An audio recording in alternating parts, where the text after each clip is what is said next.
स्वागत दोस्तों हमारे YouTube channel Vijay Ghat education में।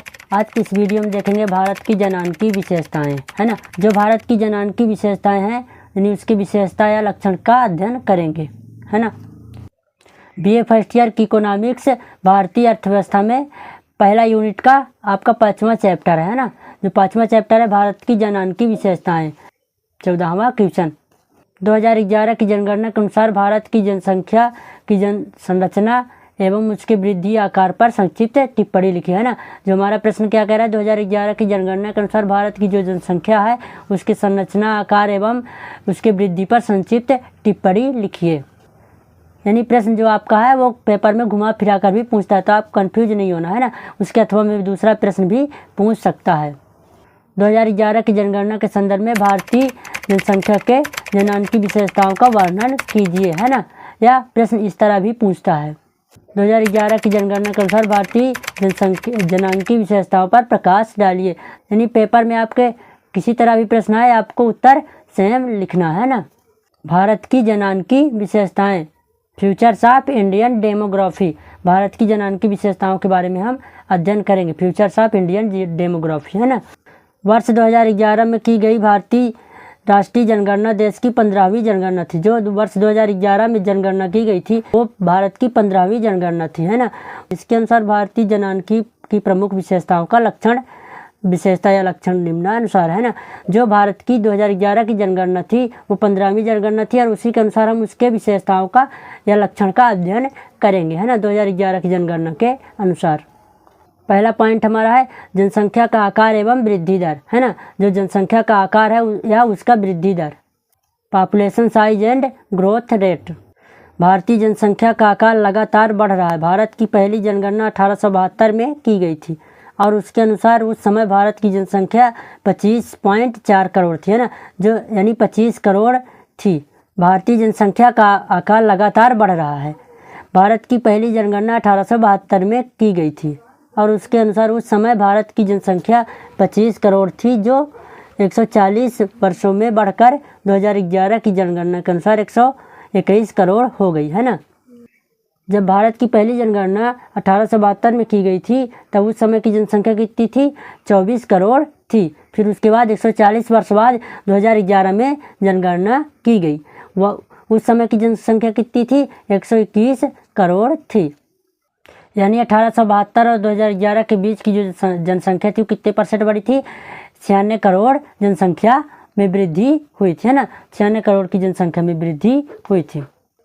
अगर हम 1901 के उपरांत जनसंख्या की वृद्धि दर इस प्रकार हुई, है ना। जो 1901 के उपरांत की जनसंख्या वृद्धि दर है उसका अध्ययन करें तो हम एक चार्ट के रूप में अध्ययन करेंगे। 1901 में कितनी जनसंख्या बढ़ी थी, 23 करोड़ बढ़ी थी, है ना। 23.8 करोड़ की जनसंख्या दर में वृद्धि हुई थी और वार्षिक दर में वृद्धि कितनी हुई थी, 0, है ना। वार्षिक दर में वृद्धि कितनी हुई थी, 0 हुई थी।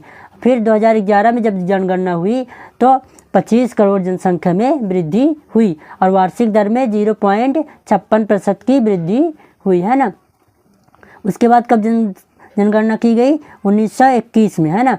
1921 में फिर जनगणना की गई तो उस समय की जनसंख्या में कितनी वृद्धि हुई, 25 करोड़ की वृद्धि हुई और वार्षिक वृद्धि 0.03% में वृद्धि हुई। फिर 1931 में जनगणना की गई तो 27 करोड़ की जनसंख्या में वृद्धि हुई और वार्षिक दर में 1.04% की वृद्धि हुई। फिर 1941 में जनगणना की गई तो 31 करोड़ की वृद्धि हुई। फिर वार्षिक दर की वृद्धि कितनी थी, 1.33 यानी 33%।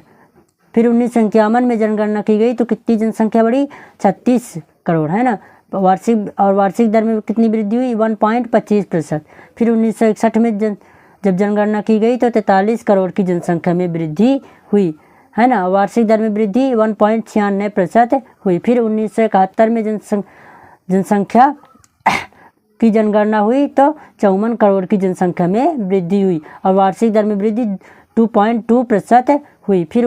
फिर 1981 में जनगणना हुई तो 68 करोड़ की वृद्धि हुई।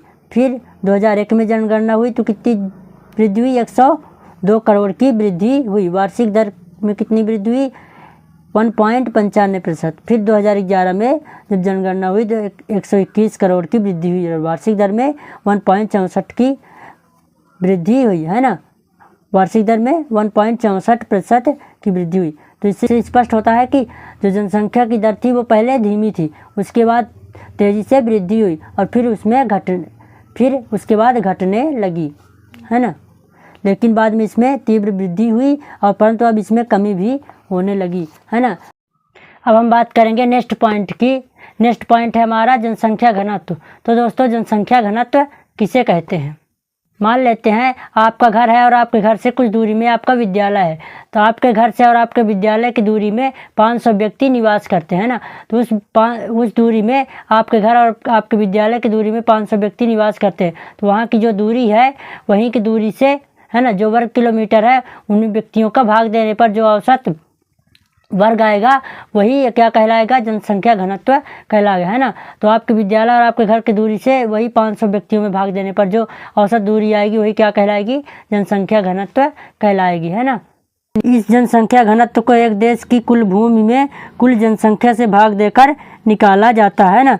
जो वहाँ की जनसंख्या होती है और कुल भूमि होता है, वहाँ जो निवास करने वाली जनसंख्या होती है वहीं की कुल भूमि से भाग देकर जनसंख्या घनत्व निकाल लिया जाता है।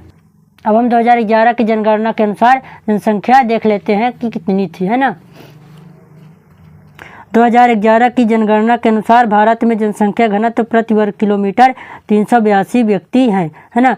जो 2011 की जनगणना है उसके अनुसार जो प्रति वर्ग किलोमीटर जनसंख्या थी वो कितनी थी? 382 व्यक्ति थे, है ना। जो कितने व्यक्ति थे? 382। ये डेटा आपको याद रखना है। और जो 1901 की जनगणना थी उसमें कुल कितने व्यक्ति थे? 77 व्यक्ति थे, है ना। 2011 की जनगणना के अनुसार 382 व्यक्ति थे और 1901 की जनगणना के अनुसार 77 व्यक्ति थे। ये डेटा आपको याद रखना है। जनसंख्या घनत्व किसी स्थानीय क्षेत्र में अधिक होता है तो किसी स्थानीय क्षेत्र में कम होता है। इसका मेन रीज़न है वहाँ की सुख सुविधा, है ना, वहाँ की उपलब्धता। इसका कारण क्या है? भूमि की उर्वरता शक्ति, जलवायु, सिंचाई के साधन, है ना, परिवहन के साधन, उद्योग और जीवन की सुरक्षा, है ना। वहाँ जितने ही परिवहन के साधन उपलब्ध होंगे, सिंचाई के साधन उपलब्ध होंगे और आपके परिवहन के साधन भी उपलब्ध होंगे, प्राकृतिक संसाधन होंगे, वहाँ ही उतना ही जनसंख्या का निवास होगा, जनसंख्या घनत्व उतनी ही अधिक होगी, है ना। अब हम बात करेंगे दोस्तों लिंग संरचना, है ना। लिंग संरचना सुन के आपके मन में ध्यान आ गया होगा। लिंग संरचना क्या होता है? स्त्री या पुरुष का अनुपात, है ना। जो स्त्री या पुरुष का अनुपात होता है उसके बारे में हम डिस्कस करेंगे, है ना। अगला पॉइंट हमारा क्या है? लिंग संरचना, सेक्स कंपोजिशन, है ना। किसी देश की जनसंख्या के लिए उसका स्त्री या पुरुष का अनुपात होना बहुत महत्वपूर्ण होता है ना। जो स्त्री या पुरुष का अनुपात होता है या लिंग संरचना होता है वो उस देश के लिए महत्वपूर्ण होता है ना, उस देश के लिए काफ़ी महत्वपूर्ण होता है। स्त्री या पुरुष के लिंगानुपात में ज़्यादा या कम होना देश के विकास के लिए बाधक होता है। इससे जन्म दर और मृत्यु दर भी प्रभावित होती है। यदि देश में लिंगानुपात यानी स्त्री या पुरुष के अनुपात में कमी या फिर वृद्धि होती है तो भी देश के विकास में बाधा उत्पन्न होती है। अगर स्त्रियों की संख्या में कमी होती है तो समाज में विभिन्न प्रकार की बुराइयां उत्पन्न होती है। यानी लिंगानुपात में कमी या वृद्धि होने पर देश में प्रतिकूल प्रभाव पड़ता है। और स्त्री एवं पुरुषों के अनुपात की जो गणना होती है वो 1000 पर की जाती है ना। 2011 के अनुसार भारत में 1000 पुरुषों के पीछे 943 स्त्रियां ही रह गई थी। ये डाटा आपको याद रखना है ना। अब हम बढ़ते हैं नेक्स्ट पॉइंट की ओर, है ना। नेक्स्ट पॉइंट हमारा क्या है? आयु संरचना। क्या है? आयु संरचना, एज कंपोजिशन, है ना। एज कंपोजिशन, आयु संरचना। भारत में 14 वर्ष तक के बच्चों की प्रतिशत 28% है और 8.6% जनसंख्या ऐसी जिनकी आयु 60 वर्ष से अधिक है, इससे अधिक है ना। जो 60 वर्ष के बच्चे हैं इनसे अधिक है के बच्चों का प्रतिशत। भारत में 14 वर्ष तक के बच्चों का प्रतिशत 28.8 है और 8.6% जनसंख्या ऐसी जिनकी आयु 60 वर्ष या इससे अधिक है ना। जो 60 वर्ष के व्यक्ति हैं वो 8.6% जनसंख्या है ना। और इस प्रकार 37.4% जनसंख्या बूढ़े व बच्चों की है। जो शेष 62% आयु 15 वर्ष से लेकर 59 वर्ष की है ना। जो भारत में 14 वर्ष के बच्चे हैं उनकी तुलना अगर हम अन्य देशों से करें तो फ्रांस में आपके 24.7 और अमेरिका में 21.5 और ब्रिटेन में 29.6 है। इस प्रतिशत को कम करने के लिए जन्म दर कम करना आवश्यक है ना। जो आश्रितों की संख्या है उनको कम करना ही आवश्यक है, क्योंकि संख्या में कमी होगी और जिससे जीवन स्तर पर बचत अच्छा प्रभाव पड़ेगा। 2001 की जनगणना के अनुसार भारत में 6 वर्ष के बच्चों की प्रतिशत संख्या 15.9 है, जो 1991 में 17.9 था और 2011 की जनगणना में 13.6 ही रह गया। हमारा अगला 5वां पॉइंट है ग्रामीण एवं शहरी वर्गीकरण, है ना। जो ग्रामीण एवं शहरी लोग हैं उनका वर्गीकरण। ग्रामीण एवं नगरीय वर्गीकरण के लिए जनगणना 2011 में ग्रामीण क्षेत्र में माने गए जो राजस्व ग्राम के में रहते हैं ना, जो गांव में रहते हैं जिनकी सर्वेक्षित सीमाएं हैं, जो नगरीय क्षेत्र में माने गए हैं वो निर्धारित मानदंड को पूरा करते हैं ना। जो 2011 की जनगणना के अनुसार कुल जनसंख्या 31.16% ही भाग शहरी जनसंख्या का है, जबकि 68.84% भाग ग्रामीण जनसंख्या का है। जबकि 2001 में शहरी जनसंख्या का प्रतिशत 27.8 था, जबकि ग्रामीण जनसंख्या का प्रतिशत 77.2 था, है ना। जो आपकी ग्रामीण जनसंख्या का भाग था वो अधिक था, जो शहरों में निवास करने वाली जनसंख्या थी वो कम था। लेकिन अब जो आपकी जनगणना 2011 के अनुसार आपके जो शहरी निवास करने वाली जनसंख्या है वो अधिक है और आपकी जो ग्रामीण जनसंख्या वो कम ही रह गया, है ना। हमारा अगला पॉइंट है साक्षरता अनुपात, है ना। जिस देश में जो शिक्षा का अनुपात है उतना जितना अधिक ही होगा उस देश का विकास उतना ही अधिक होगा और उस देश में जो विकास की सुविधा है उतनी ही अधिक होगी। इस दृष्टिकोण से हमारे देश में स्थिति संतोषजनक नहीं है, यद्यपि यही साक्षरता के प्रतिशत बराबर वृद्धि हो रही है ना। अगर हम 1951 की डेटा की बात करें तो 1951 की जनगणना के अनुसार भारत में साक्षरता का प्रतिशत 18.33 था, जो 1961 में बढ़कर आपका 28.30 हो गया है ना। और 1971 में 34.45 था, जो 1981 में 43.57 हो गया और 1991 में 52.21 था, जो आपका 2001 में 64.8 और 2011 में 73.0 हो गया है। इस प्रकार पिछले 60 वर्षों में साक्षरता दर में 4 गुने की वृद्धि हुई है ना। जो स्त्रियों की साक्षरता दर पुरुषों की तुलना में कम है।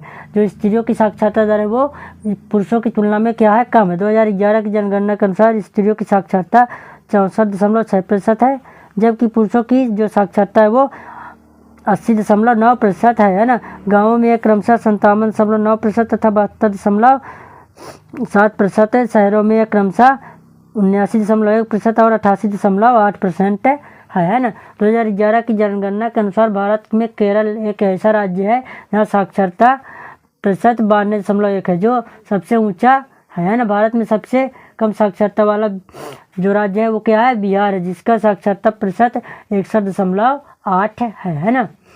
हमारा अगला पॉइंट है प्रत्याशित आयु, है ना। जो प्रत्याशित आयु है लगभग 100 वर्ष पूर्व भारत में प्रत्याशित आयु 24 वर्ष की थी, लेकिन इसमें धीरे धीरे वृद्धि हो गई है ना। गत वर्षों में प्रत्याशित आयु इस प्रकार रही है: 1911 में 24 वर्ष और 1951 में 32 वर्ष, है ना। और 1971 में 46 वर्ष और 1991 में 58.7 वर्ष तथा वर्तमान में 2006 और 10 में कितना है, 67.7 वर्ष है ना। भारत में प्रत्याशित आयु बढ़ी है, जो 90 वर्षों में 2.5 गुने से भी अधिक हो गई है। चिकित्सा सुविधाओं, रहन सहन स्तर में वृद्धि आदि का परिणाम है, लेकिन फिर भी भारत की प्रत्याशित आयु अन्य देशों की तुलना में काफ़ी कम है। जितना ही शिक्षा का विकास हुआ है और चिकित्सा का विकास हुआ है उतनी ही प्रत्याशित आयु में वृद्धि हुई है ना, लेकिन अन्य देशों की तुलना में अभी भी कम है। अब हमारा अगला पॉइंट है जन्म दर एवं मृत्यु दर, है ना। 8वां पॉइंट क्या है, जन्म दर एवं मृत्यु दर। जन्म दर से आशय 1 वर्ष में प्रति 1000 जनसंख्या के पीछे बच्चों के जन्म से, है ना। भारत में जन्म दर के बराबर कमी होती रहती है। 1910 और 11 के मध्य यह दर 4.2 प्रति 1000 थी, जो 1961 और 71 के मध्य होकर 41.7 प्रति 1000 हो गई है, लेकिन विभिन्न परिवार नियोजन कार्यक्रम के अपनाने से इसमें कमी हुई है। अतः यह 1990 में और 91 के मध्य 29.5 प्रति 1000 हो रही है, जबकि वर्तमान में यह 19.55 प्रति 1000 है ना। अन्य देशों की तुलना में काफ़ी ऊंची है। और मृत्यु दर से आशय 1 वर्ष में प्रति 1000 जनसंख्या के पीछे की संख्या से है ना इस दर में काफ़ी कमी हुई है। जो मृत्यु दर है इसमें काफ़ी कमी हुई। 1911 और 20 के मध्य यह दर 47.7 थी, जो 1951 50 और 51 के बीच 27.4 व 1990 91 के बीच 12.5 रह गई, जो वर्तमान में 7.32 है। यह अन्य देशों की तुलना में भी ऊंची है ना, जो मृत्यु दर है अन्य देशों की तुलना में ऊंची है।